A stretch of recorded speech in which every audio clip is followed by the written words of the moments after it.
Welcome to the Penny Bloom Podcast. Ain't another place that has got more bombast. Romp past your mom, dads, listening to Tomcats, talking everything that make you sad. We don't want that. We're here to make you smile. Put your mind at ease. Peace, love, and bloom, and always praise Keanu Reeves. This what we about. Get some weed now. We'll talk until we can't no more, and then we peacing out. All right, let's go. Penny Bloom Podcast. It's the Penny Bloom Podcast.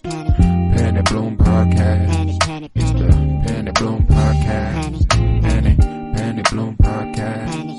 Penny Bloom Podcast. This was a Hello, everybody. Hello. Yeah, it's nice to be back on the same page with Joe there, talking over the introduction to the episode. Every week without fail, except for last week. That was the issue. Except for last week. It is the Penny Bloom Podcast, and this is the Bad Batch, bitches. 'Tis I, Colton Robertson, and I am joined by some very good friends. Joseph George, what's up, homie? What's up? Yeah, I guess I was hoping to keep that streak, started a new streak of not talking at the beginning of every episode. Don't know how I do it. But, I'm glad to be here. This was a great, cute episode.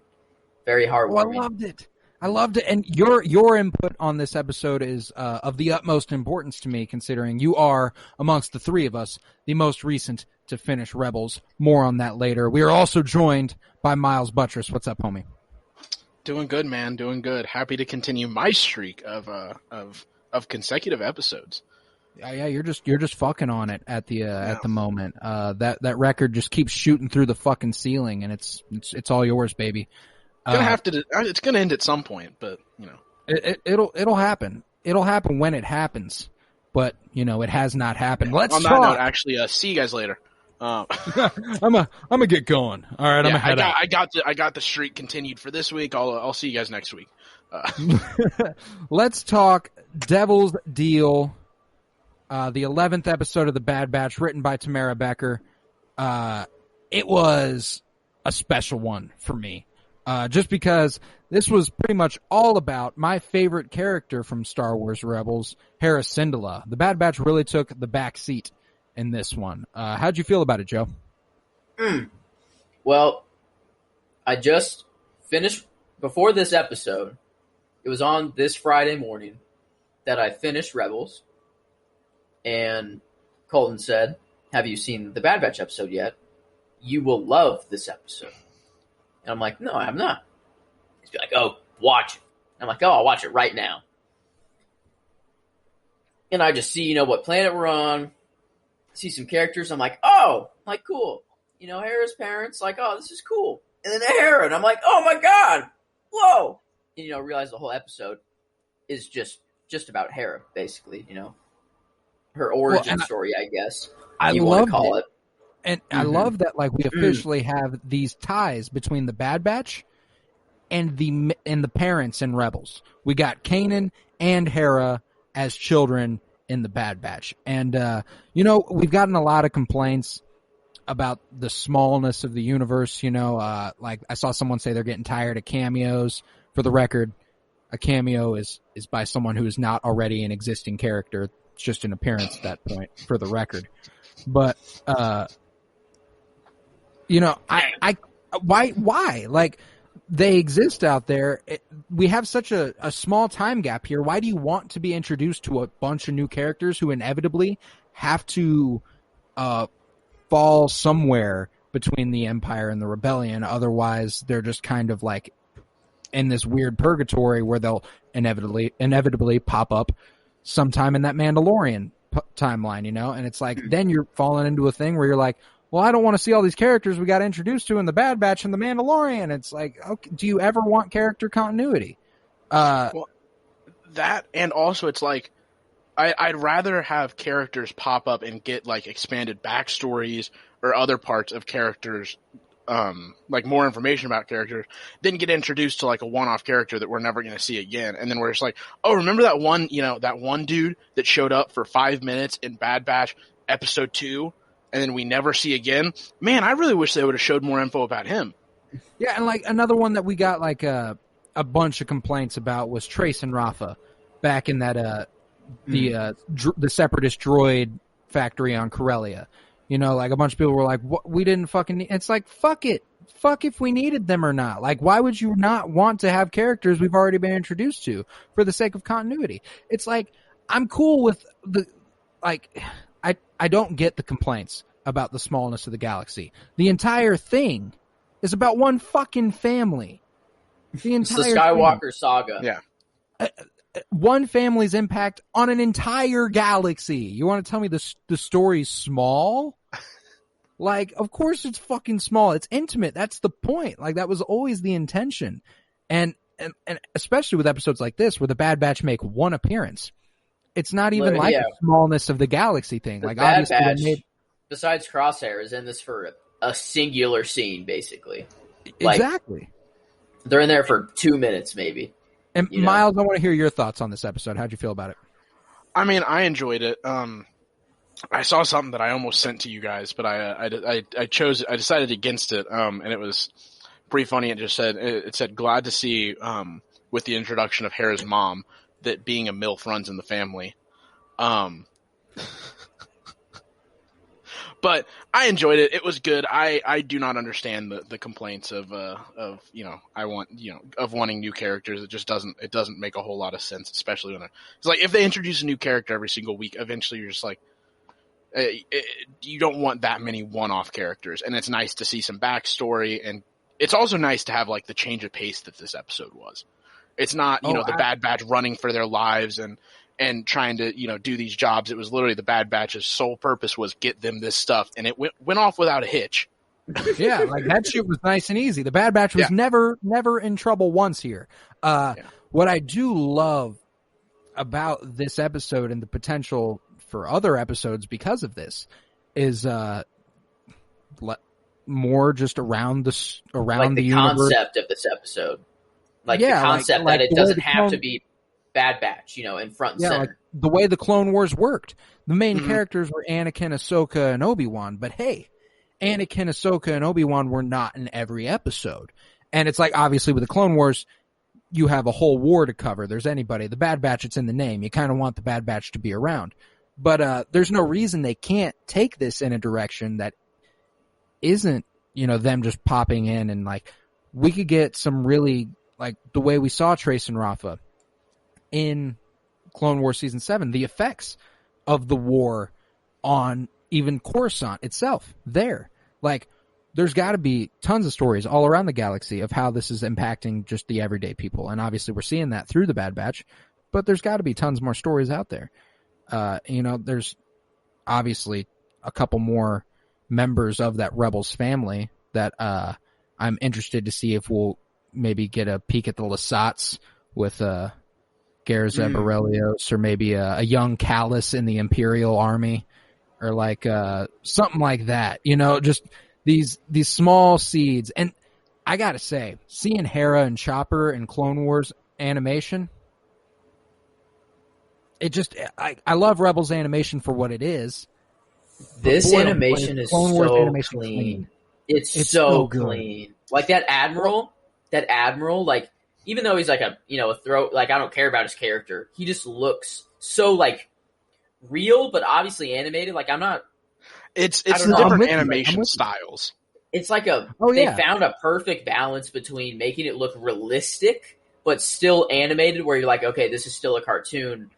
Well, what's awesome about this execution of the animation shows that this was always the vision. They are only just now able to do it technologically. And like, even seeing the differences in Lesu and Ryloth, Lesu being the capital city of Ryloth, like the differences in seeing it in the Clone Wars and seeing it in Rebels and then seeing it here, it's like, wow. Like, especially the Clone Wars comparison to now, because that was like over 10 years ago now that Lesu was in the Clone Wars. And it, like, just seeing how far that animation has come, and the character design. I mean, Cham Syndulla is dope. Eleni, I don't know how to pronounce her name. I can't remember. The mother of Hera. We also got that fucking Gobi Gilly. Gobi Gilly.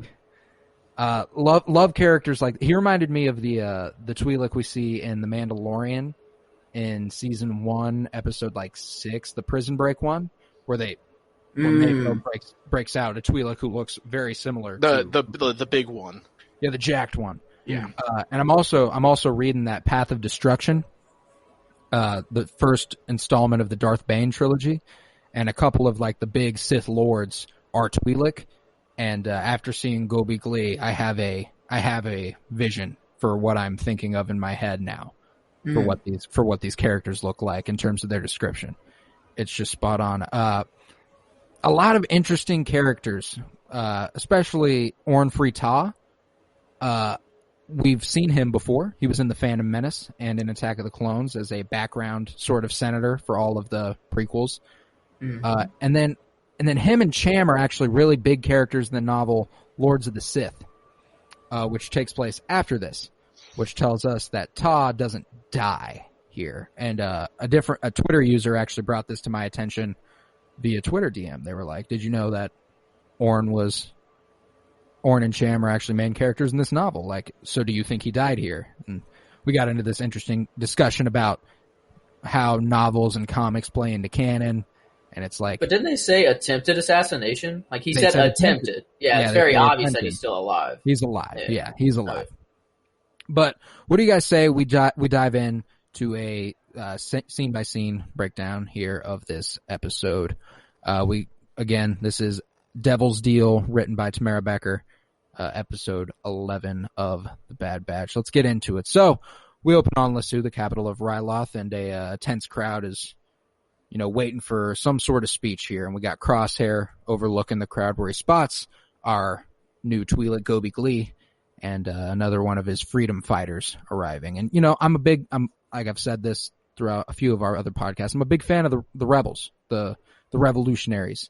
And Ryloth has had a very fascinating story throughout the rise of the Empire and in the Clone Wars.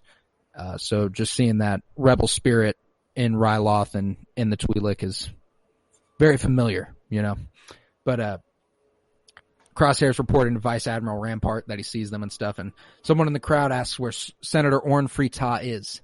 And above in the balcony, Admiral Rampart conveys the Galactic Empire's displeasure that, the Twi'leks are troubled by the Empire's presence, despite, the new refinery. We're going to bring you a ton of jobs. Why are you mad at us? It's cool. We're just being nice.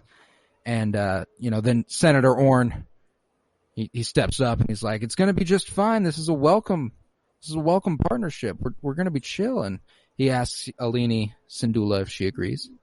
And, she replies that she will always support what helps Ryloth. And Taa turns his attention to General Cham, Hera's dad, and he asks, do you agree? Do you always look out for her best interests? And Cham's like, "Yeah, after years of fighting, peace is needed."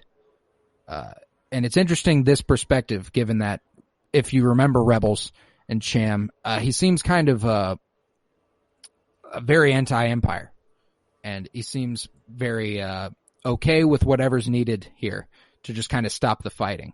And I can't tell if Cham truly has undertaken this rebel spirit against the Empire yet, or if he's just hiding it really well, because Alini Syndulla seems to kind of be like, "Yeah, tell me all the sus shit going on," like. I kind of feel like it's like maybe this is what, like, we're like seeing the beginning of like his suspicions of the Empire. Like maybe at this point he was like, maybe this is our best option, but then like being with the Empire is like what makes him hate the Empire even more. It's like when he sees and that it would firsthand. make a ton of sense. Mm-hmm. Yeah, that would make a ton of sense, and I'm assuming a lot of folks fell into that with the Empire, and like it was probably even more relevant in terms of like the Separatists. Like if you fell in with the Separatists early on in the war, you probably believed in a lot more of the shit they were doing than later in the war, and it was kind of like, "Oh, this is getting bad. You're just massacring towns now. It's not a good look."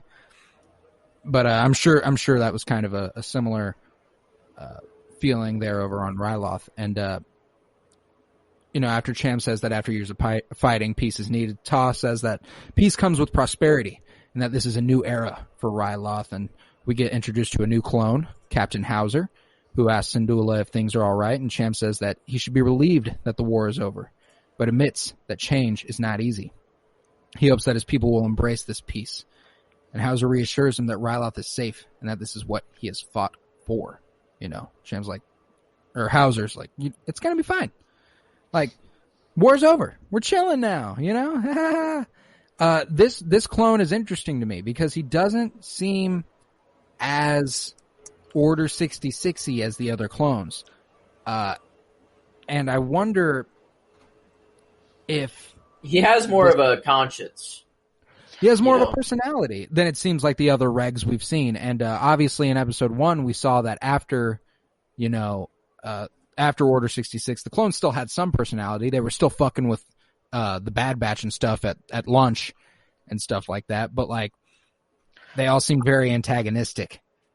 And obviously, we have a bad frame of reference with the Bad Batch here. But yeah, I don't know. I was going to say, I don't think the Order 66 changed how the clones act towards anyone who isn't in opposition to the Empire now. So that's why I think, because, to that clone, he still Cham is still in cahoots with the Empire, as of right now. And so he's okay with them and not going to, he's still going to, continue the relationship, which I would assume they built up during, the liberation of Ryloth. Of course, the Clone Wars, yeah. Yeah. I am interested in seeing, like, what if there's the possibility, the Empire has been in a hurry, not in a hurry necessarily, but they want to replace the clones. War Mantle, like, it seems like they're like, hey, we can make better clones, like your forces can be sound, like it'll be chill. What if there's more than just we're cutting costs? What if, like, the inhibitor chip is active but only effective for so long? Like, what if clones fall out of Order 66? Like, what if that's just something that just kind of, like, fades away in their head? Like, and what if you're maybe an older clone, like a first gen of sorts, like what if, and obviously we saw Rex get his taken out, so it's like we don't really know here, but what if first generation clones kind of got out of that fog quicker than others? It's just an interesting train of thought I had. Was Rex a first generation? Yes. Well, so the argument could be made is what if it's not that they get out of the fog quicker, but it's a little bit easier for them to overpower Order 66 in a sense, since we did see Rex, kind of hesitate and manage to, hesitate for long enough to let Ahsoka get out. I don't like to believe that that's just because he's first gen. It's because of the relationships. No. But what I'm saying is the relationship they had on top of the fact that he's first gen. Whereas, like, I don't know, is Cody first gen? I believe Cody is also first gen. Okay. I think those main two clones are pretty much. I was going to say, if Cody wasn't first gen, then maybe that would explain why Cody, without a second thought, just immediately was like, all right, deuces Kenobi. Yeah, that's what's interesting too, is that, like, in Revenge of the Sith, they obviously had to be like, this was a switch. Like, there was no ifs, ands, or buts about it. And then later on, you get the opportunity to explore the idea that someone might have hesitated. You don't get to do that straight off the bat. Unless, of course, they were just like, they did it with all the other clones and then hesitated with Commander Cody. But, that's how they started Order 66, wasn't it? Wasn't Cody the first one to get the commence Order 66 order? Think so. I think he was, like, one on the hologram, too, saying it to, like, other clones. Yeah. Like Order 66, yeah. Because, like, obviously Palpatine did his. He only did it to, like, the commanders first, and then the commanders relayed that message to their army, Yeah, so, that's like, true. Commander Cody probably was on a hologram saying, like, execute order, like, he was that dude. Yeah, probably. And then just started shooting. Almost certainly. They started shooting, blah, blah, blah, blah. But, Senator Ta addresses the Twi'lek crowd. He steps out. He says that the new Imperial refinery will bring stability and growth to Ryloth again, and he urges all of the Twi'leks to, stand down from your military posts. It's going to be fine. We're chilling now. You got to enjoy this freedom that you fought for. It's time to chill. And the crowd's like, this is sus. I don't like you. Fuck you, Ta. Get off the stage. Get off the stage. And Ta explains, the Empire has offered the clone army to protect and defend them. And one of the Twi'lek in the crowd says they want Syndulla, they want Cham. And give us our boy. And the Empire and Senator Tar are like, fuck, they love this guy and they hate us. This is bad. So obviously this is the seeds for the plot to arrest Cham later on in the episode, and you need it for a revolutionary like Cham. As the crowd urges him on, though, Cham decides to speak. He says that he understands they're generally not trusting of anything going on here, and he says that the one thing they've done as a people is stand together to defend Ryloth. And when the Clone Wars began and the Republic was losing, they were on their own. He speaks of how the Grand Army of the Republic came to their aid in their hour of need, and how Hauser moves up to stand next to him. As Cham says, they would not be here if not for the Clone Army. And I was like, I love the one-on-one relationships between certain people and clones. Like you said with Ahsoka and Rex. And it seems like Hauser has a very genuine respect and love for all of the Syndulla family, as shown later with him catching Hera and stuff. I like the addition of this character, and I hope we get more empathetic clones in the future of this show. I think that'd be a nice little addition. But he says that since he emphasizes that the Clone Army fought with the Twi'leks and that they should trust them, and since the war has ended, he urges them to lay down their weapons and focus on Ryloth's future. And we got a big Second Amendment debate here about you lay down the arms, prevents revolution against the government. Can't have that. Got to be able to topple an empire if you need to. Therefore, you needs the guns. Playing chess. That's how these work. But the crowd cheers, and they're like, "That's good. That's cool with me. We're gonna leave." That's our boy. Dude, that's our boy. Cham said it. I'm down. Cham said it. I'm in. Like they love Cham. They love that Cham. dude.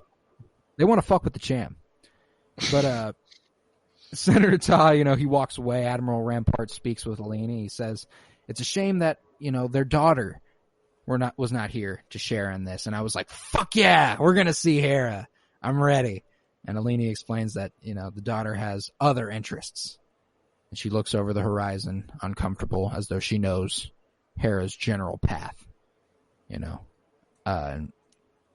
Elsewhere on Ryloth, we see Hera and Chopper spying on some voiced by none other than Dave Filoni. That was pretty impressive. Wait, really? Yeah. Is it really Dave Filoni? Dave Filoni does the sounds for Chopper. Oh, that's awesome. God, man. Yeah. I love it. But they're spying. They're spying on an Imperial refinery. It's that rebel spirit, and still young, She's spying on the fucking Empire, and she's like, what, 13, 12, 11, something like that. But she's already a badass. Like, yeah, she's out here riding for Ryloth out here, and she's in an area that's off limits. And she says that she overheard her father say that this is only the first location of many refineries in the future. And Chopper mumbles, his little and Hera says that they cannot go because Uncle Gobi told them to stay and gather intelligence. And Chopper again, and he turns to face Hera, who watches the birds and daydreams of flying. Has her hand waving like that in front of her face, and I'm, God.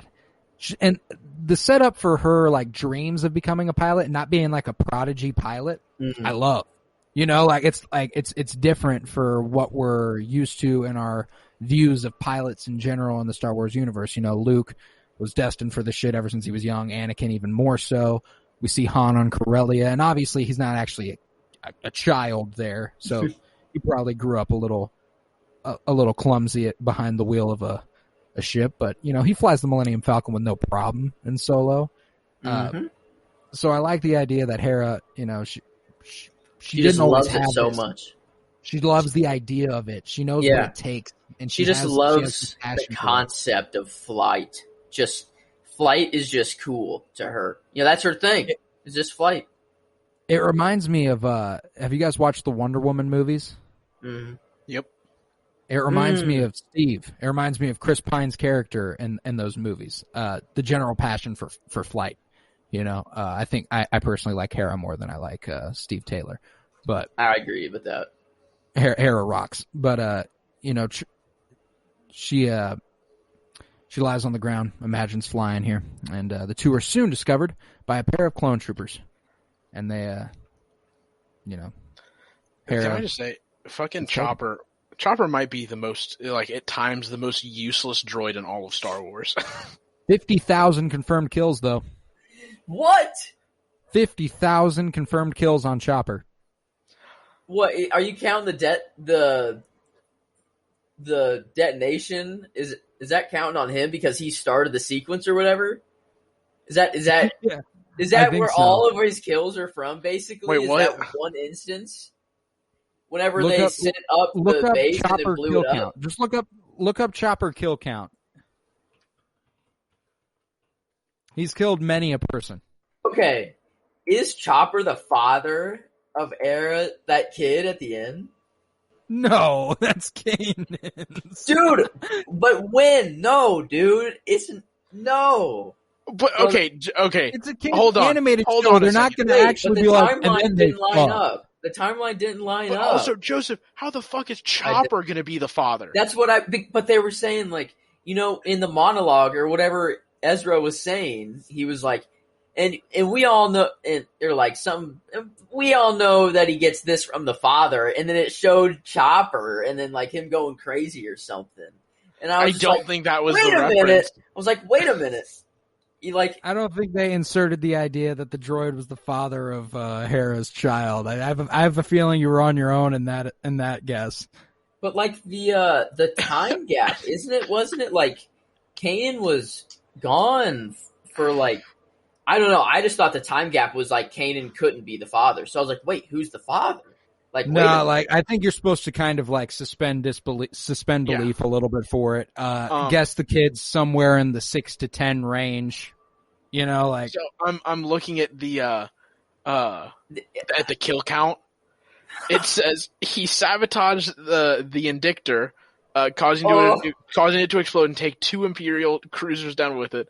It seems to be roughly the same size as an Imperial 1 or I-class Star Destroyer. According to the wiki, those have 37,000 crewmates with an additional 9,700 stormtrooper, which makes a total of just under 47,000 people. Dude, it goes from like 30 to 40,000 people. Yeah, I love that it says, this is how at the very end it says, the total tally is 19 confirmed and direct kills. So he's directly killed 19 people. Like directly with his shockers or something. And that's already serial killer then numbers. Says, that's already serial killer numbers. Yeah, We're blowing up like TIE fighters and stuff. But then that's he where says, a lot of those confirmed kills. Then it jumps to 49,997 estimated indirect kills using sabotage.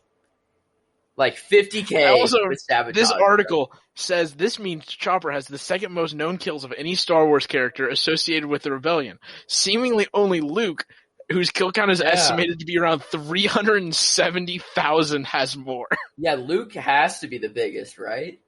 Well, rebellion. Yeah, I mean, like, come on, that's a lot of the most in total. Definitely has to be Starkiller Base. Oh fuck! I didn't even think about Starkiller Base at the time, bro. I was thinking. So is Death that like Star. Hux's kill count? Would it be Hux or would it be Kylo? Like who gets Or would it credit be for Snoke? Is it technically Snoke? It's probably Snoke. So Palpatine. It's probably Snoke. Oh, what's Palpatine's kill count? Oh my god. Well, since Snoke is Palpatine, Palpatine's kill count would just be astronomical because you throw in the Death Stars or Anakin and Vader as if you tally every droid as well. Like I'd say Anakin and Vader may have droids aren't people. When they do the kill counts for like Republic era, it's like, I mean, they killed a bunch of droids, you know, like it's like they don't have souls. They don't count. They don't count as kills, you know, like it's like, if anything, it's like a deactivation. It's not necessarily a murder. Deactivation. Hey, those droids have family. They have, husbands, wives, children, Colton. Just ask L3. I don't know what that is. The droid from Solo. But later on in the episode, Twi'leks hand their weapons to clone troopers at the Syndulla residence, and watching over a balcony, Gobi tells Eleni that the clones should not be the ones defending Ryloth. Twi'leks should be defending Ryloth, and Eleni replies that Cham knows that the people are tired of fighting, that they can't go on as they have been. Gobi's like, nah, that ain't the case. Turning over our weapons makes us defenseless to the Empire. Now we can't fight if they subjugate us. Like, this is just a bad idea in general. And, you know, Gobi here then informs her that he's made contact to get some more weapons already. He was like, all right, we might have to do this. I'm just going to call in some more just in case. They're already on their way. But, you know, just then, Captain Hauser brings Hera and Chopper back to their little base there, and Eleni asks what has happened. And Hauser tells Cham that Hera and Chopper were found inside a restricted zone. And Hera tells her, you know, she tells Cham they were just exploring, you know. We're just chilling. She's not going to snitch on Gobi or nothing. That ain't her style. She's rides or dies. And Hauser says that he's in a tough spot since things are a little tense at the moment. He says that he won't report the incident with Hera and Chopper, but warns that it cannot happen again. Cham reassures him that it won't. And this is the most interesting Captain Hauser moment for me.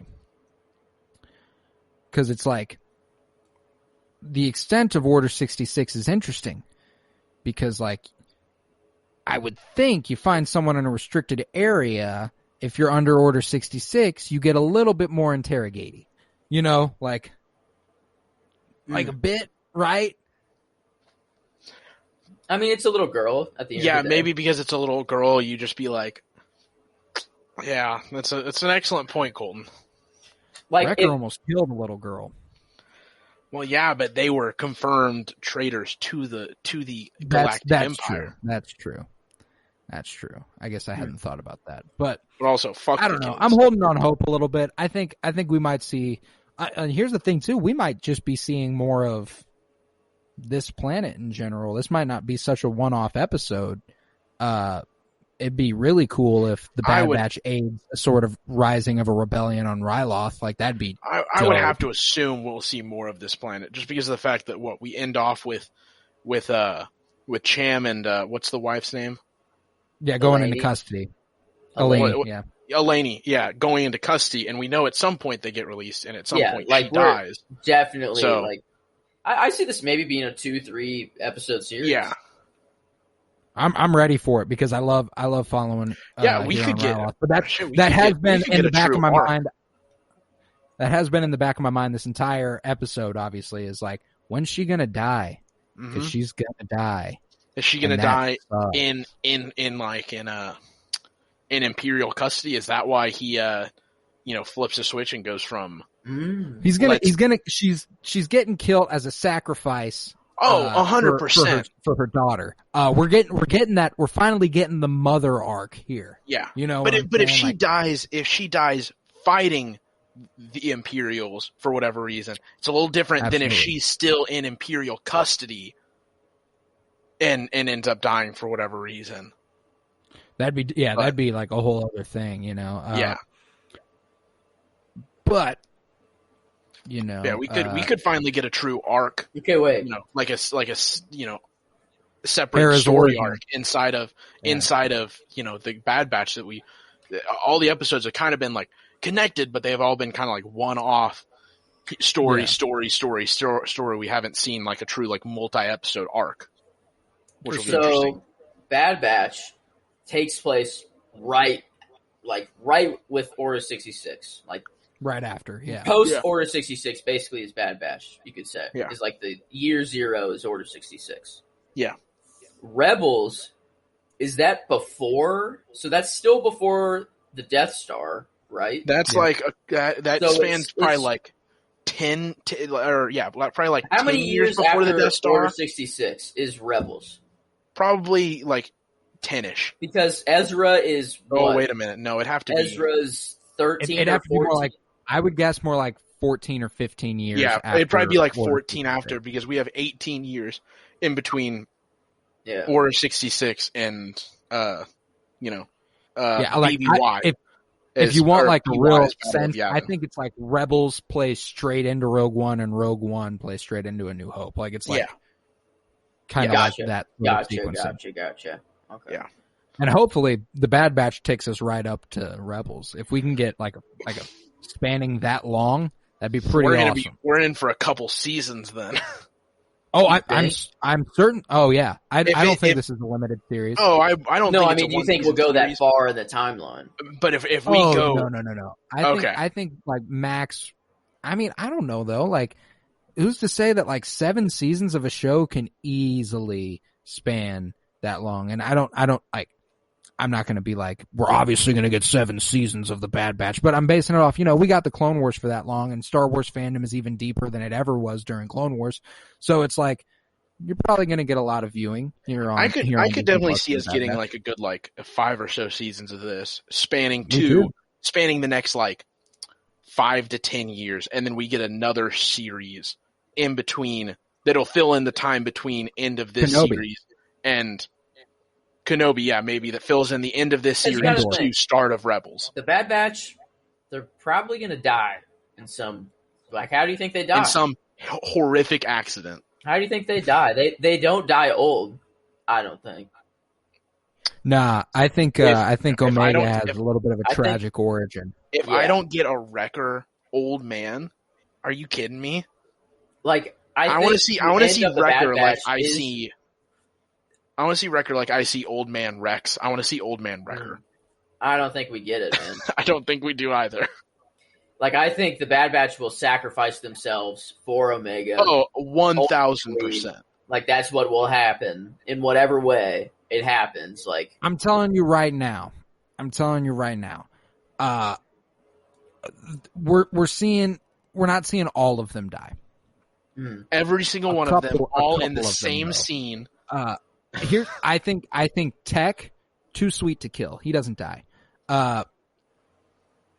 Echo, been through enough. Also doesn't die young. If one of them go, they're all going, bro. They're all going. You're just wrong. There's no way to do that. Crosshair's going. I think Crosshair's going to be off. I think within 2 seasons. I think Crosshair and one of the other one are going at the same time. I think it's going to be a Crosshair take someone out with him. Because at this point, I don't think we're getting that Crosshair redemption arc. I'm thinking that's looking further and further away. They might pin him down and get his inhibitor chip out, and then he's like, "Oh my god, guys, I'm so sorry." I see that happening. And then they immediately pull just a blaster out and just just off him then and there. Rex comes in, still don't trust him. Your crimes can never be forgiven. That's really the Star Wars philosophy, though. And at this point, Crosshair's going to die, just given what we've seen. Yeah. It is enough. It is more than enough than what Star Wars has killed characters for in the past. The idea that you can't get forgiveness, you can't find redemption after all of this. Only one person can ever find redemption, and that's Anakin. Anyone else? And Anakin, and even he died immediately. That's the point. Ben Solo, redeemed. Yeah, died that's a fair point. Immediately. Yeah, anytime a character gets a redemption arc, their days are numbered. And that's why I think we do get the Crosshair redemption. He dies though. That's fair. We'll get the Crosshair redemption. He will die seconds later. Yeah, he's gonna redeem himself and sacrifice himself to save one of them, and then in the process, one of the other one's gonna die. Who do we think makes it the longest? Hunter. Tech. Hunter. See, I don't know who I think is gonna go first. I don't know if I think Hunter's gonna go first, or Hunter will take the last breath. I'm thinking Wrecker. all of his. He will be the last one to see everyone else dead in front of him. He will be the last one to go. I'm thinking Wrecker's going to go first because I'm thinking Omega's going to get herself in a sticky situation, and Omega's ride. And Wrecker's just going to no questions asked, ride or die. He's going in on his own while everyone else is trying to figure some stuff out. He's going to get her, and in the process, he's going to die, and it's going to crush her. I'm telling Wrecker is getting killed by Darth Vader. Don't know how. Don't know when. What? That's going to happen, though. Why? Listen, Why do you say I'm that? down for it. Because there's no better way to kill a character we all care about than to have him fight a battle we know he can't win. Yeah, like And a battle he has to fight. Point. And a battle he has to fight nonetheless. Like he's forced to fight. Like if Wrecker's gonna die, it has to be a situation in which he's protecting somebody. And if he's protecting somebody and we're gonna be okay with him dying, it has to be Darth Vader. Like that's it. There's no the only other person, I guess, Crosshair, but we've already seen him get shot by Crosshair in the chest, and he didn't die. He's got to get blasted in the face for that shit to happen. No, what if that is okay? Just think about this for a moment. Crosshair in the next however many episode takes out either Echo or Tech, kills one of the two of them.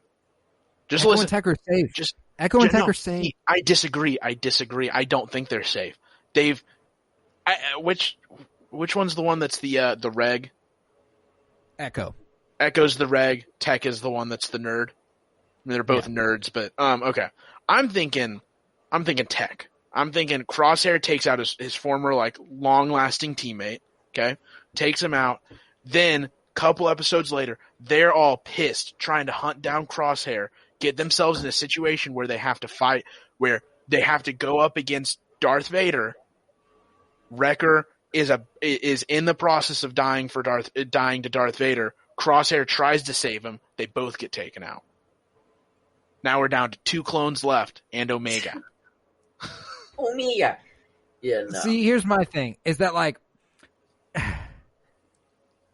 I think that for one, they kill Tech, I riot. You kill Tech, I'm coming for your neck. That's Disney. The law of the land. Hear him now. You take out Tech, say goodbye Throg to all of to all property. Throg will destroy you. And simply because Tech has been the most innocent, and I guess that could be the perfect reason he would. I think it's between Echo and Tech, and the reason I don't go with Echo is because Echo's had it hard. Yeah. Echo's not had a good time of it. That poor guy. Echo deserves to make it out. However, Echo deserves to make it out, but if Echo makes it out, there's no reason he's not with Rex in Rebels. You know what I'm saying? No, I mean, listen, even if he makes it out, Echo's not living to old age. Are you kidding me? That's a good point. That's a really good point. Yeah. He's dying of old age in the next 5 years anyway. He's not making it to Rebels, even if he does survive. So maybe that is why he dies. Man, but Echo's been through it, bro. They can't do that to my man. Here's my thing. I'm going to be sad no matter what. Anybody dies, I'm devastated. That's the rules. And all of them have to die. Every single one of them. They don't have to. Colton, I want blood. But here's my thing: is that if Hera and Rex can fight in the Battle of Endor, so can any of these guys. You know what I'm saying? Especially any of these guys after Rex can fight there. They don't make it that far. But Colton, think about this. Think about the pure adrenaline Darth Vader's going to have whenever he kills every single one of them. I would like to see. I'm going to tell you what I would like to see. And this is going to happen. Omega's going to have a tragic origin in some way because some of these guys are going to die. I don't think it's going to be all of them. Could you imagine all of them die in one scene? Oh, that'd be too much. That'd be brutal. It'd be like, what? Oh, what? No. But the finale, if Omega can grow up to become some sort of bounty hunter, super badass. I think that would be pretty an anti-hero bounty hunter. Do you think Force sensitivity comes into this story at all with Omega or Hunter? I'm completely out on Omega being Force sensitive at all. I have been for a few weeks. So there's going to be zero Force sensitivity. For several weeks, actually, I've been out. So you don't think there's any Force sensitivity in any of the characters that we have? At the moment, no. Do you think it'll ever be introduced? Do you think any of them could have the possibility of being Force sensitive? Doubtful at best, being that they're all clones. And we've seen what happens to clones with the Force. They look like Snoke. True. Shall we jump back into the scene by scene? I just want to say one thing real quick.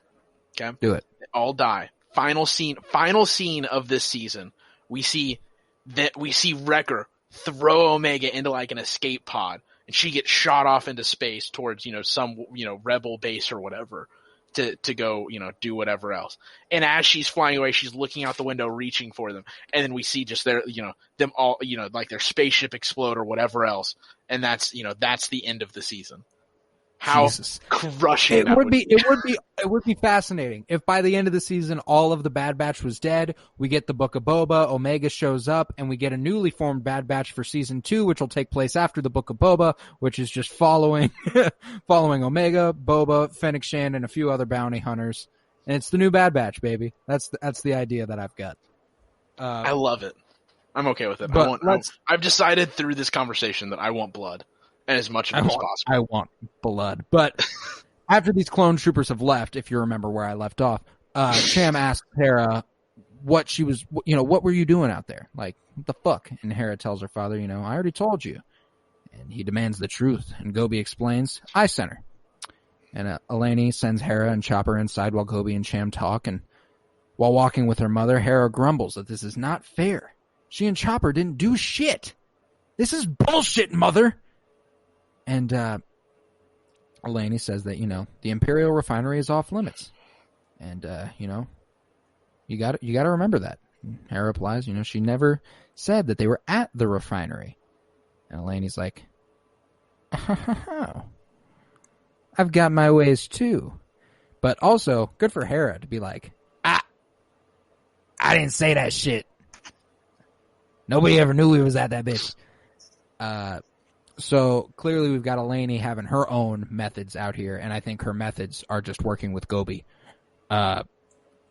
Potentially behind Cham's back at the moment, just to keep him kind of in the dark to protect him almost. Like sort of like what you don't know can't hurt you. Like you can't tell the Empire what you don't know. If he can, if they do get caught, he can truly be able to say that he didn't know what was happening.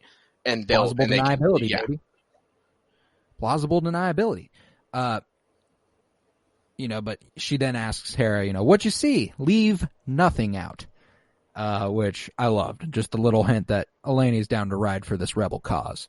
Fuck the Empire. And Cham is furious with Gobi for involving his daughter in spying in any capacity and can hardly blame him. This is pretty irresponsible of an uncle to do with someone's child without asking.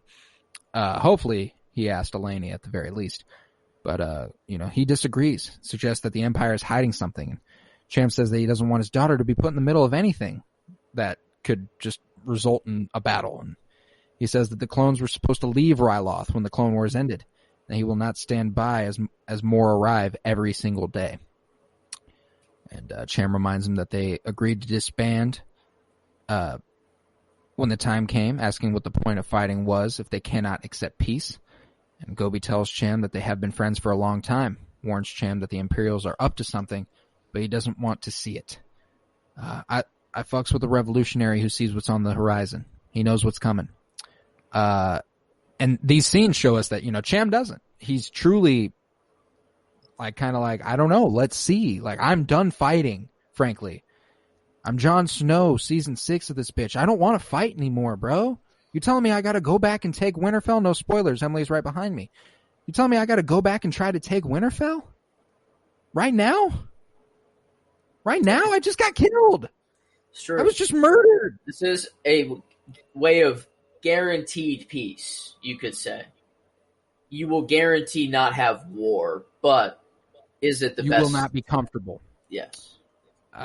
That's the general idea here. But later, Gobi and Saren, that's the other revolutionary he's got rolling with him, prepares to leave for a supply run on a freighter, and Hera is unable to go because her father doesn't want her to do any more of the spying. But after Gobi mentions that he was going to let her fly, Hera changes her mind and is like, Chopper, cover for me. I'm dipping. I'm going off planet. Don't tell my parents. Can you imagine? Just going to like your little brother and being like, don't tell anybody, I'm going to the moon. pretty crazy in Star Wars, like that. Like Star Wars just has that ability all the time. Like the children are just like, I'm gonna leave the planet real quick, be back later. That's insane. But after Gobi, after this, Chopper beeps in binary. He circles away, and unknown to the Twi'leks, they are being watched by Crosshair, who first he launches a little homing beacon onto their ship, and he tells his superiors via comlink that Glee's ship is being tagged and that he is not alone. Hera flies Gobi's ship into space, demonstrating her flying skills at a very young age, and Gobi's impressed by what she's showing off. But you know, he's like, "You don't get to land yet. Like that's some tricky stuff." And Saren instead lands the ship on Rylot's nearest moon, a rocky planetoid. And I got to tell you, this shot of them landing, the ship, the planet in the background, the surface, the stars, beautiful. There were multiple shots in this episode that were just like, fuck, that is gorgeous. And this is like one of my favorites across the whole show so far. The design of this ship is super fucking cool. It looks like the Mandalorian Razor Crest meets some sort of Star Trek vessel, and they're just like all one. That ramp was steep. Steep. They were walking, and like you saw them, they were leaning like back when they were walking down that ramp. It was a steep boy. They love the slow ramp, Morty. But I told him this means peace among worlds. Hilarious, Morty. They got a huge fucking hard on for the slow ramp. But you know, Gobi reveals here that they're fetching some supplies, getting some weapons. And shortly after, the Havoc Marauder lands on the moon. And another cool ship.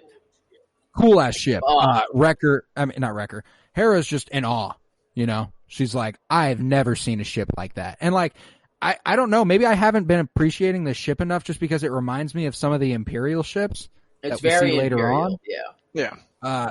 So it's just supposed to be like remnants of the Republic, kind of, like that became the Empire, and this is like modified, so it's its own thing. But I can't just. I've never been good with the vehicles of Star Wars and being able to like really pick apart the differences unless they're like obviously different. You know what I'm saying? So I don't really know how this is much different than the Imperial vessels that I'm thinking of, other than it's probably faster, just because why not? But yeah, it's a fucking cool ship. And the Bad Batch all disembark from the ship with a big ass box of weapons. And Omega follows and sits down on the gangplank. Is just like, haha. Guys, do your weapon shipment. I'll be waiting here for you when you get back. Weapon shipment. Tell me how the weapons deal goes. Just tell me how the smuggling goes. So also interesting, Hunter tells Gobi, you know, Sid sent them. They're out of her debt, and they're like, now let's just sit back and make some fucking money. How about it? We've got a good thing going here. She's still not snitching on us. I guess we still got to do this work because like that's obviously still lingering. You know, the debt's paid off, but she can still turn them in if they don't want to do the jobs she's got for them. You know,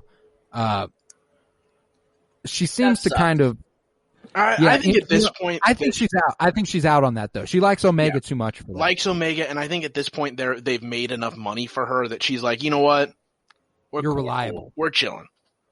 Yeah, I hope that's the case. I'd like to see more. Like, I love that Ord Mantell and her little bar. Like, if that's a base of operations for the Bad Batch all the way throughout this series, fuck yeah, that's awesome. But I'm afraid we're going to see a little bit of a uprooting for Sid at some point via the Empire taking over Ord Mantell and busting that bitch up. Yeah. That bitch being the bar, not Sid. Yeah. So I have a couple things I wanted to talk about for this scene. One, what a shitty, not really uncle, but uncle Gobi Glee is. Like, I get if you want to take her out for a quick spin of your spaceship, fine. Going on taking her to a weapons deal, not only a weapons deal, a weapons smuggling deal. Maybe you don't take the daughter of the guy who clearly isn't getting along the best with the Empire, and has just got done getting caught spying on an Imperial base. Maybe you just don't take her immediately after getting caught spying. Hey, but you know what? I love about this? You know what I love about this? What?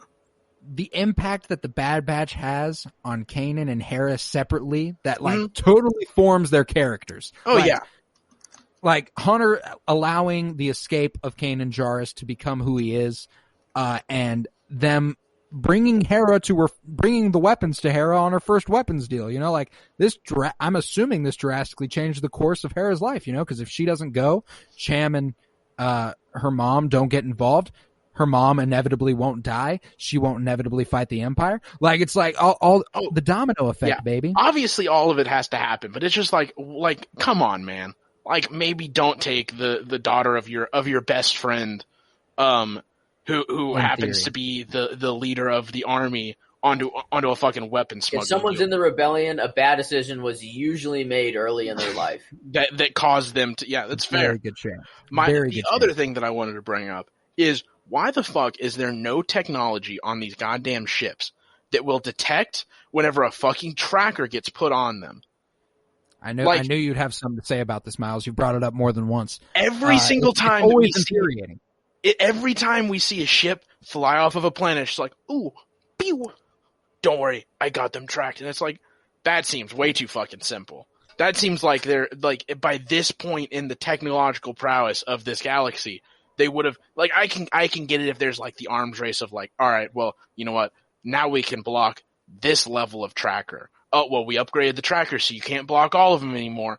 But like, at some point, there's got to be a scene, stoppage point. Yeah, we got to see at least a scene where they shoot a tracker onto it, and then they're like, we got it, but we got a tracker on us. They put a tracker on us. Let's go, blast it off into fucking deep space where they'll be super confused as to where we're going.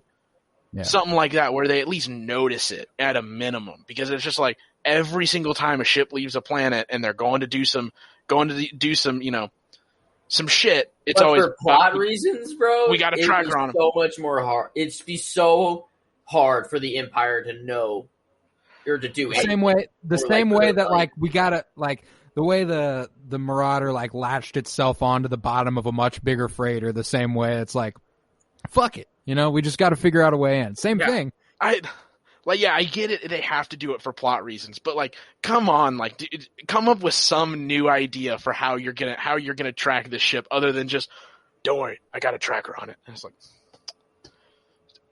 it would be original with it. Be original with it, but they've tech adds that they've brought a ship of 36 blasters. That's 36 guns. That doesn't seem like very many for, a planet. But if you don't have a giant rebellion going, you got just a few. You need the guerrilla style warfare. You don't need more than 36. I guess, right. Yeah, right now they're just planning on I guess they're just doing the small scale to try and build up support and then buy more, because he does tell them, like, as they're leaving, like, tell Sid to ship more once you have them. Yeah, exactly. So that's fair. Gobi asks to see the weapons, and Wrecker brings the crate, and meanwhile Hera walks over towards the Marauder, and she's taking an interest in this ship, and she asks Omega, what the fuck is this thing? And Omega's like, it's an Omnicron class attack shuttle, modified. And she's like, can I have a tour? And with Hunter's permission, Omega agrees to give Hera a tour of the ship, but warns her, no funny business. And Omega says that she will be watching her. And Hera obliges and lets Omega show her around the Marauder. And aboard the ship, Omega shows Hera the sensor array, deflector shield, navigation readout, and the hyperdrive. She's like, yeah, look at all this shit. And it's all mine, baby. It's all mine, baby. Love this little duo. Young Hera and Omega, not one I ever anticipated getting. One I absolutely fucking love. Love them together. If we can get more of that, I'm all the way in. I want to see the Bad Batch get hired by Gobi Glee, or, Gobi Glee enrolls Sid, who enrolls the Bad Batch to break Cham and Eleni out of prison, therefore reuniting Hera and Omega. And, they'll chill out somewhere. They'll get into some hijinks. They'll do something on their own while the crew rescues Cham. Eleni dies. Omega's definitely going to be in the gun, and then dude, Hera's definitely going to be the pilot, and then Omega's going to be in the gun room, like 100%. Saying like, that's where I sleep, unless I'm getting shot at. That's where I'm at. It's obviously used as a gun. Like maybe that was a foreshadow, like that they will fly.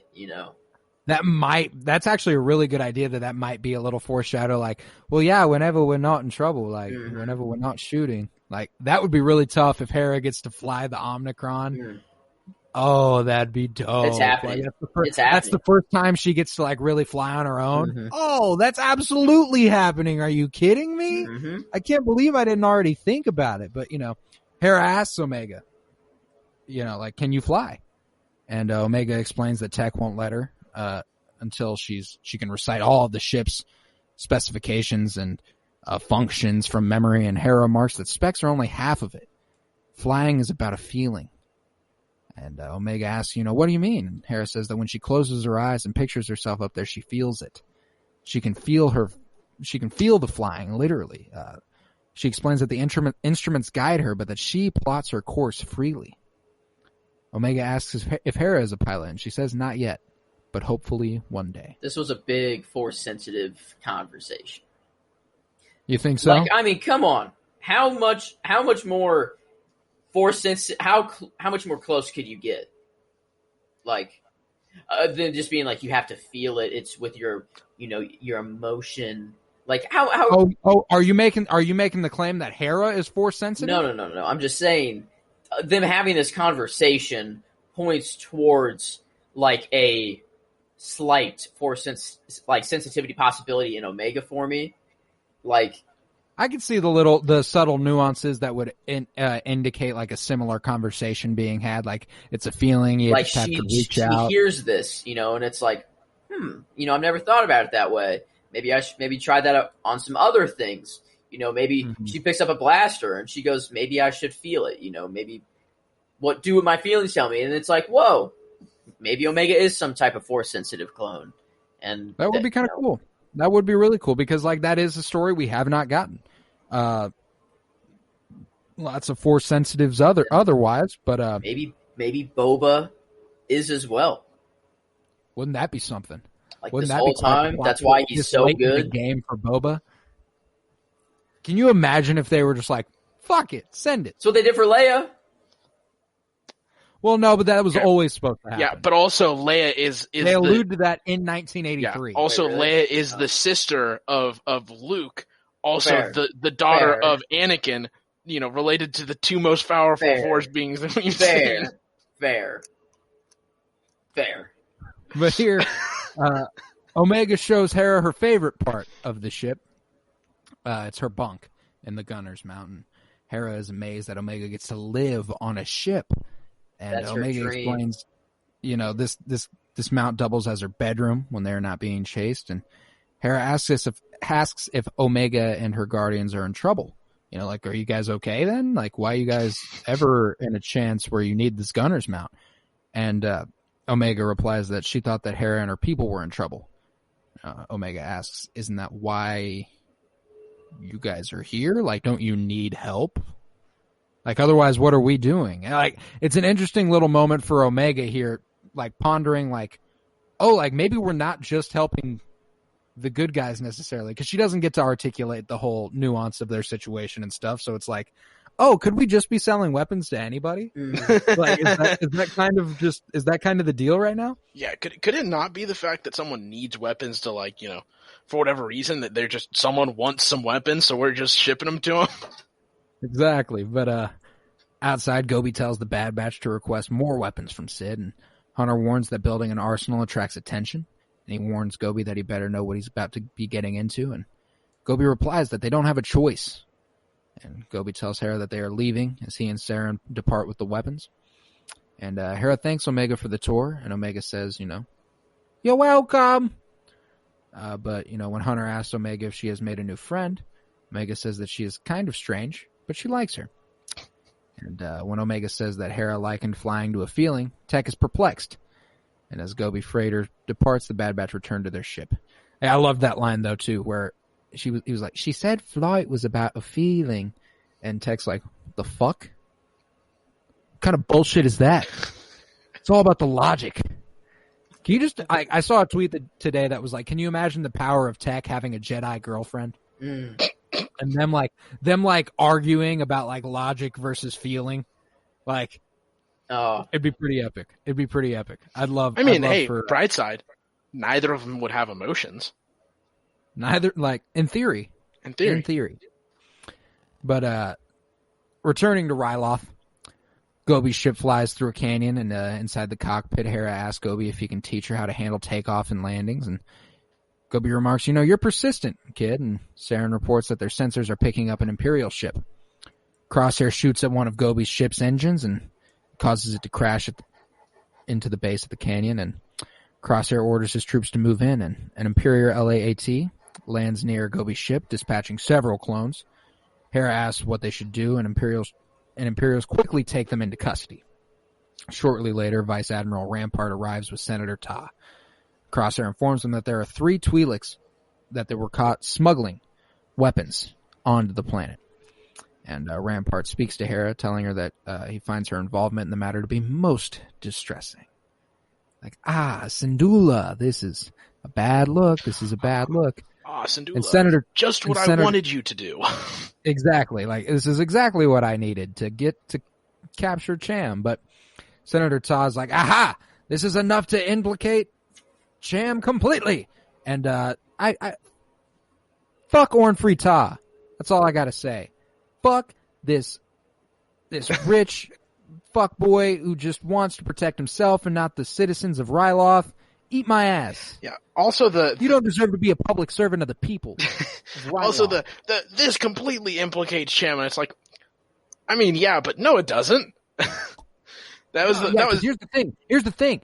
Guess what? This isn't Cham. Yeah. That was like what? That was the one part where I was like, you know what? The Imperial asshole does kind of have a point where he's like, this completely implicates Cham. He's like, hey, chill the fuck out. We all have a role to play. It doesn't. Just wait, dude. Taw's like, hell yeah, this is enough. He's plotting an uprising against the Empire.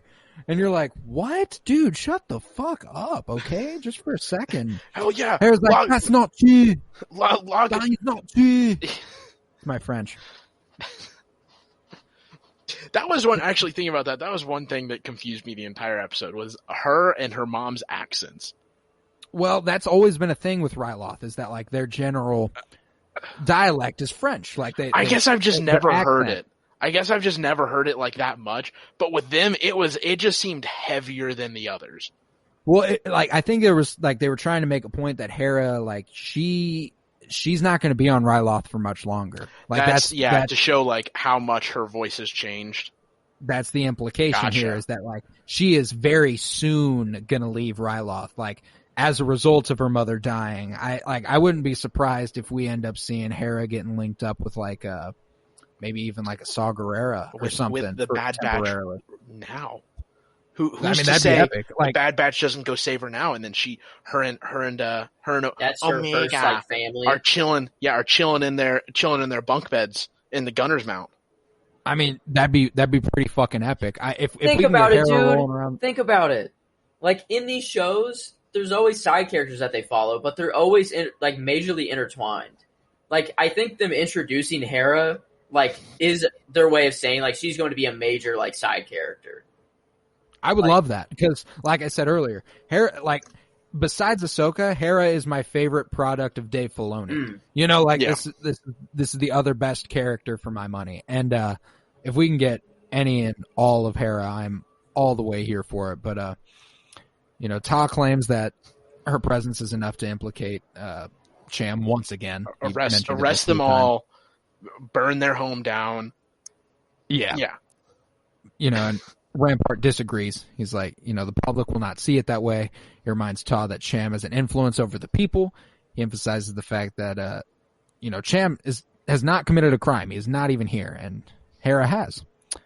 And Hauser says that Hera is only a child, and Ta counters that Hera is an insurgent, and he orders the clone troopers to take them away. Twi'leks comply with their Imperial captors. So, Ta's not holding back, not even for a child. Fuck this dude. Fuck Ta. But, this is one that I think,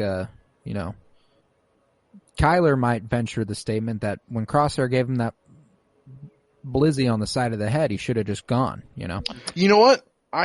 This is one where I will agree with you guys. I wish he was just dead. I kind of do too. I mean, fuck this guy. Fuck him. And if he dies at the hands of the very thing he was trying to protect, even more fuck him. You know, for me, what was the droid's name that you guys wanted dead? I've already forgotten. Toto at least had that like annoying asshole. You know, like you mean I enjoyed it at least, spawn? Huh? The demon spawn? Yeah, the demon spawn. Toto? Yeah. I enjoyed how much of an annoying asshole he was. Fucking this dude, fuck him. No enjoyability out of him. No, the straight up devil. Yeah, scum of the earth. And like for the sexiest species in all of Star Wars, Felix. I mean, look at Cham, look at Hera, look at grown Hera, look at Eleni. Like, important distinction there. Yes, very. Every Twi'lek we've ever seen, very, very like in general, the most attractive species in all of Star Wars. The prettiest species in all of Star Wars, and this guy is just an ugly piece of shit. What are they doing with those ears, man? I don't think those are their ears. What are they? Because they do have ears. Yeah, those not their leku, but their the little things that poke out of the side of their heads that Hera later on in Rebels has covered up by like earmuff things. Yeah, they have little like mountain thingies. So is she like constantly like muffled hearing? Like she have? I don't think those legitimately operate as ears. Yeah, who fucking knows? I'll have to look into that more, but I don't think they technically operate. Something about the antenna just makes it sexy. Something about it, I don't know what it is. It's the flow of it's the flow of it all. Like it's all very sleek. It's all very foreign, very sexy, very exotic. You're just kind of like, I want to know what's under there. You know. Sure. I want to be wrapped up in your leku. Bottom line, but I'm starting to regret telling my mentor about this podcast. He's gonna listen to this and you'll be like, God damn, he's gonna, if he listens to this, he's just gonna be like, yeah, so you guys talked for 5 minutes about the Twi'lek being sexy and wanting to be wrapped up in their little fucking leku. Yeah, leku. Oh yeah, dude. We just have the balls. But I mean, to 100%, man. Like, everyone's and we're not alone. Like it's like universally acknowledged that the Twi'lek are the objectively prettiest species in all of Star Wars. Like it's undoubtable for me. They're just gorgeous creatures. They're just like humanoid enough, but then also just like as you said, like just foreign enough, just alien enough where you're like, damn. It's like Twi'lek's Gamora, like right 1-2, but it's facts. But Crosshair tells Rampart here that he's clocking in 3 of Gobi's insurgents on the mountain range and requests permission to deal with them. Rampart says no, and he tells Crosshair to allow the insurgents to report back. Let him know what's going on here. And he tells Crosshair to get into position. Why? Why did he let them? Why let them? So that they'd go to get Cham. So that way they'd go tell Cham that his daughter has been arrested. So that way Cham will come save his daughter, and then he can say that he tried to assassinate devil man. Yeah, but two of these Twi'lek insurgents here spot the arrest with their binocular things and decide, let's go tell Cham. And later, General Syndulla is horrified by the news. Eleni says that they must speak to Senator Ta as soon as possible, and Chopper arrives and goes, wah, wah, wah, wah, wah, wah. And Eleni is shocked to learn that Gobi, Saren, and Hera have been found guilty of treason without a trial. They were like, you're guilty, and you, the child, you're also guilty. The child. And General Syndulla says, Senator Ta will see that they will never even get a trial, and he decides that they must intercept the convoy before it reaches the capital. Chopper, again, wah, wah, wah, wah, wah, wah. And the female Twi'lek says that the prisoners are in the western outskirts at Sector 3. Chopper leaves with Eleni and Cham. Hera and the other prisoners are transported inside the hold of this little turbo tank thing, and the Syndullas and Chopper rendezvous with the Twi'lek insurgent. With the Juggernaut heading for the Narrows, General Syndulla says that they have to get it before them. And Eleni tells Chopper to stay here and wait for her signals before riding away with the other Twi'lek fighters on blurgs. Got some blurg action. Love the blurgs on Ryloth. Love the blurgs everywhere, Love me a blurg. I have spoken.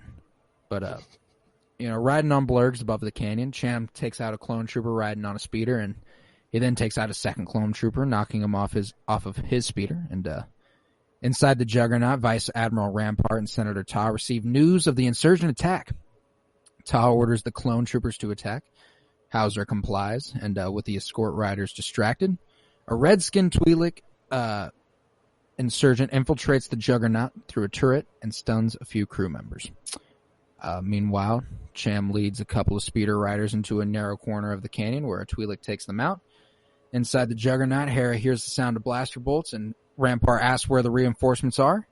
And the Twi'lek jams their comms. Hauser realizes that their comms have been cut, and shit's going really well for these insurgents at the moment. Like, it's like, okay, they were really ready, really prepared for what they were about to get into. Like, they've done this before. Yeah, like this was not their first rodeo. It was just one thing after the next. Like, yeah, we know how to prison break. That's the thing we do. Ta asks, he's like, what should we do now? And outside, the two remaining speeder riders split up, and Eleni shoots one of them down. Cham stuns the other one. Meanwhile, the Twi'lek insurgent inside the Juggernaut brings it to a halt, and Cham and Hera plant detonators on the vehicle, where Ta and the other remaining clone troopers hold out. And however, the pragmatic Admiral Rampart tells Captain Hauser to order his men to surrender. Ta is horrified, but Rampart says he is keeping them alive. Funny enough, keeping you alive, just to nearly kill you here in a couple seconds. But General Syndulla and Eleni soon enter the Juggernaut's hold, and Hera is delighted to see her parents. The Twi'lek insurgents, Hera, Glee, and Saren, while holding the Imperials and Senator Ta at gunpoint. Hera speaks with her mother, Eleni, asking, what Cham is going to do since Ta will not let them go, and Eleni says not to worry about that, and shortly later, Chopper arrives with a land speeder and picks up Hera. General Syndulla confronts Senator Ta, denounces him for attacking his convoy, and labels them all traitors. Cham's like, Ta, shut the fuck up. You threatened my daughter. Eat my ass. You accused her of treason. Like, Jesus Christ, guy, you're an idiot. He's like, you're a greedy, self-interested asshole, and you don't like Ryloth, I don't like you. Cham points his blaster at Ta, and he pleads for Rampart and Hauser to intervene, and Rampart appears to be unsympathetic towards Ta. He's like, I couldn't give less of a fuck about you. And Hauser tries to reason with Cham. Eleni speaks to her husband, telling him that Ta's time will come, but not like this. And Hera watches her parents. Rampart thanks Senator Ta for playing his part. And then he nods up to Crosshair, who fires a sniper blast straight into the side of Ta's head. Not killing him. Attempted assassination here is what we're going to get an accusation of. But several Imperial reinforcements arrive with gunships at this moment. Eleni tells Chopper and Hera to get the fuck out of there. They manage to escape, but Cham, Eleni, and Glee, they are all captured by Imperial clone troopers, and Rampart arrests Cham and his insurgents for the attempted assassination of Orn Freetop. It just shows the Empire will get their way no matter what. It doesn't matter. Like, they'll do what they need to do. Fuck everything else. And the insurgents are handcuffed, and Ta's wheeled away on a stretcher. Hauser speaks with Rampart, ordering him to assemble forces to find Hera. And as the gunships fly away, Hera watches sadly in the land speeder while Chopper drives away. So, I completely forgot that Glee was also captured. Kind of throws a wrench into my idea for the Bad Batch getting called in via Glee through Sid. But I'm assuming he's got some other people who are able to do that, because fairly certain that's the route this is going to go. Mm-hmm. Yeah. I mean, I see this as like a 2-3 episode arc, like, for sure. Like, yeah. I think they're definitely continuing it next week. I don't think they're going to leave it and then come back later. Oh, yeah, certainly. I'm with you. Because, like, even if it is a 3-episode arc and it's 11, 12, 13, that leaves us with 14, 15, 16 to wrap up the rest of it. And I think that's plenty of time to wrap up what we have with the other storyline. 14, 15, 16 to see the rest of the Bad Batch die. Jeez, man. I don't think we're saying bye to them so soon. No, probably not. But yeah, that was where we cut to black. I loved this episode. Another really fun Friday morning cartoon one. And if if you're a Star Wars fan, you love going to Ryloth. You love seeing this stuff. You love Harrisindala and Cham and Elaney and all these wonderful characters that we're getting in this little arc here. Any last thoughts, Joe? Not about the show. I do have a question. I have an answer. What's the sluttiest fruit you could eat? And it is the peach. Wow. And why is it the peach? Why is it the sluttiest thing you can eat? It's the What? No.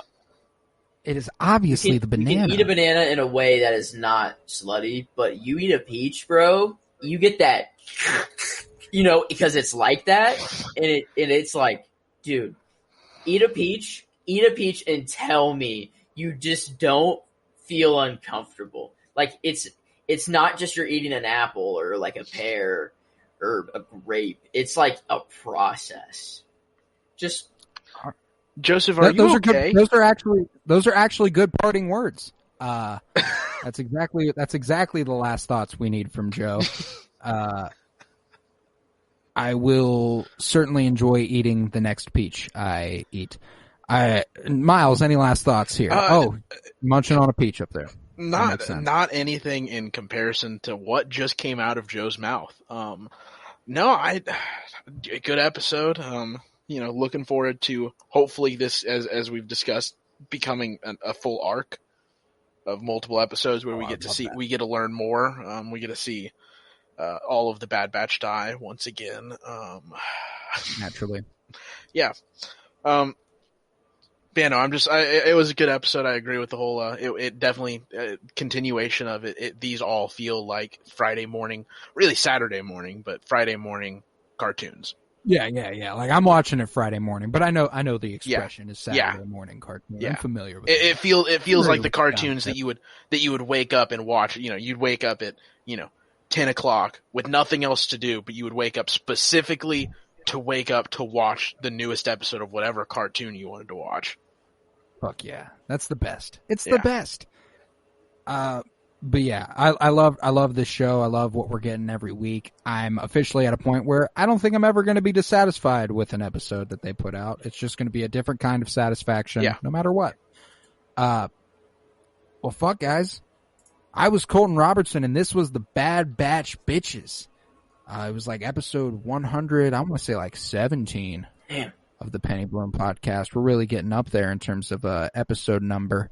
Let's see, 117. No. This is 118. Wow. I feel like you're always one off. I feel like I'm always one behind. Yeah. I'm always one behind. There's always one extra show that I forget to think about. But fuck yeah. The Bad Batch Bitches. I was joined by Joseph George. Thank you very much, homie. Thank you for letting me have a platform.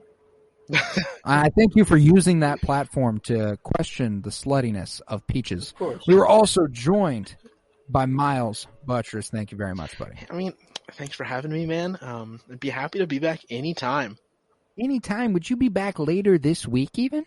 Couple days? Yeah, probably. I think I could work Couple days. And I know that if you're here and you're listening to us talk about the Bad Batch and you've made it all the way here, you like Star Wars. And if you like Star Wars, there's a relatively good chance you like Marvel, I'd say. There's a relative correlation there. At least like 50-50. At least 50-50. If you like Marvel and you're watching Loki, listen to us every Friday. Loki's Losers. We got the finale coming up this week, and we'll certainly be back with Kyler Barnett to discuss that. He'll finally be back, making his first appearance in a couple weeks, which I'm very excited for. In the meantime, I want you to go to patreon.com/CoRoBloom, where you'll find a good 25-minute intro to 30 minutes on the front of this episode. Over 12 hours of exclusive content there now. That's half a day. You could just listen to it. You can just listen to it all day.